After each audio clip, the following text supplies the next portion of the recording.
17 मई छत्तीसगढ़ के सुकमा में एक सीआरपीएफ कैंप के विरोध में प्रदर्शन हो रहा था। भीड़ पुलिस के विरोध में नारेबाजी कर रही थी, तभी गोलियां चल पड़ी। गांव वालों का आरोप है कि सुरक्षा बलों की ओर से चली गोलियों ने 9 लोगों की जान ले ली। 6 शव गांव वाले ले गए, जबकि 3 सीआरपीएफ कैंप में रह गए। वहीं पुलिस दावा करती है कि केवल 3 मौतें ही हुई। पुलिस का यह भी कहना है कि भीड़ में नक्सली शामिल थे, ग्रामीण इससे इनकार करते रहे। यह घटना इस वक्त चर्चा में है। कई सवाल भी उठ रहे हैं, लेकिन यह ऐसा पहला मामला नहीं है जहां सुरक्षा बलों की गोलियों से ग्रामीण की मौत हुई हो। साल 2013 में भी एक ऐसा ही वाकया था। उस घटना को लेकर ऐसी बातें सामने आई कि रूह कांप जाए। छत्तीसगढ़ के पत्रकार हैं आशुतोष भारद्वाज। इंडियन एक्सप्रेस में काम भी कर चुके हैं, 3 किताबें लिख चुके हैं। सबसे नई किताब का नाम है द डेथ स्क्रिप्ट। 19 मई 2021 को उन्होंने एक के बाद एक कई ट्वीट्स किए और 19 मई 2013 को हुए उस वाक्य के बारे में कई दावे भी किए। कहा कि यह बस्तर में पिछले 1 दशक की सबसे खौफनाक घटना थी।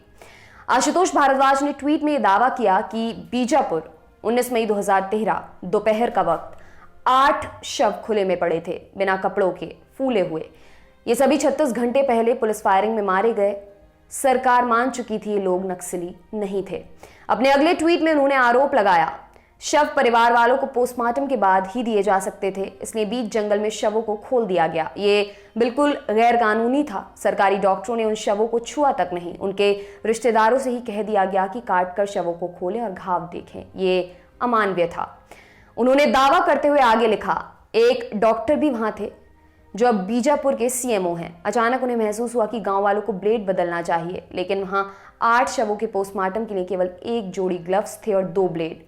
सीआरपीएफ के जवान असॉल्ट राइफल्स के साथ पहरेदारी कर रहे थे। यहां पोस्टमार्टम को लेकर सुप्रीम कोर्ट की गाइडलाइंस और शवों का सम्मान दोनों की धज्जियां उड़ाई जा रही थीं। भारद्वाज आगे लिखते हैं, सरकारी कागजों पर रिश्तेदारों के साइन लेने के बाद उन्हें शव सौंप दिए गए, लेकिन आदिवासी घर नहीं गए, बल्कि उन्होंने गंगलौर थाने के लिए लंबी यात्रा शुरू कर दी। महिलाओं ने आदमियों को पीछे धकेल दिया और प्रदर्शन की कमान संभाल ली। जंगल भयंकर बदबू मार रहा था और रो भी रहा था। महिलाओं ने शवों को थाने के सामने रख दिया। वो अपनी छाती पीटने लगी, बर्तन और पत्थर फेंकने लगी। आदमी चाहते थे कि वो वापस चलें, शवों को दफना दें, लेकिन महिलाएं झुकने को तैयार नहीं थीं। मध्य भारत में विद्रोह की रिपोर्टिंग के दौरान मैंने पहली बार आदिवासी महिलाओं को इतना उग्र देखा था। आशुतोष आगे लिखते हैं, कई घंटों के बाद महिलाएं वापस लौट गईं। चिताएं इंतजार कर रही थीं। हाईकोर्ट के रिटायर्ड जज की अध्यक्षता में एक जांच बैठी जो अभी तक रिपोर्ट सबमिट नहीं कर पाई है। कांग्रेस तब विपक्ष में थी, तब इस मुद्दे को आक्रामकता के साथ उठाती थी, लेकिन सत्ता में आने के बाद इसे भूल गई। मरे हुए लोग अभी भी न्याय के इंतजार में हैं। जानते हैं 2013 का वो मामला असल में क्या था।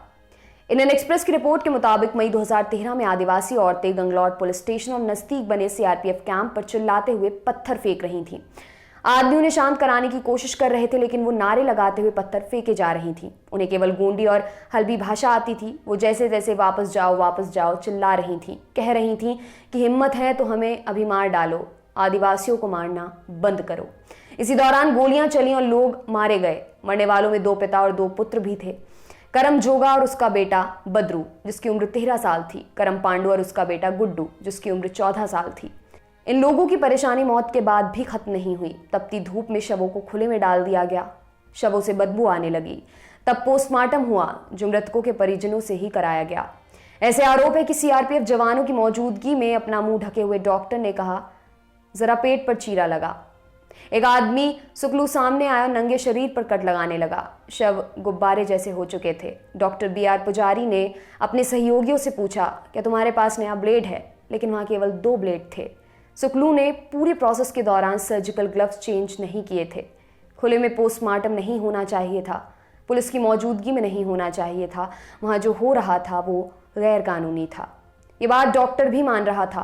पुलिस पर यह भी आरोप है कि वो जबरन शवों को ले आई थी। 24 घंटे बाद आदमियों ने पुलिस वालों को शव सौंपने के लिए मना लिया था। प्रशासन ने ट्रैक्टर का इंतजाम किया, लेकिन रास्ता खराब था। फिर शवों को कंधों पर रखकर 2 घंटे का सफर तय करना पड़ा। एडिसमेटा में ऐसा आखिर क्या हुआ था, ये भी जान लेते हैं। पुरानी मीडिया रिपोर्ट्स के मुताबिक 17 मई 2013 की रात बीज पंडुम नाम का त्योहार मनाने के लिए स्थानीय आदिवासी देवस्थान में जमा हुए थे। गांव में त्योहार के चलते जश्न का माहौल था, लेकिन आगे क्या होने वाला था ये किसी को कहां पता था।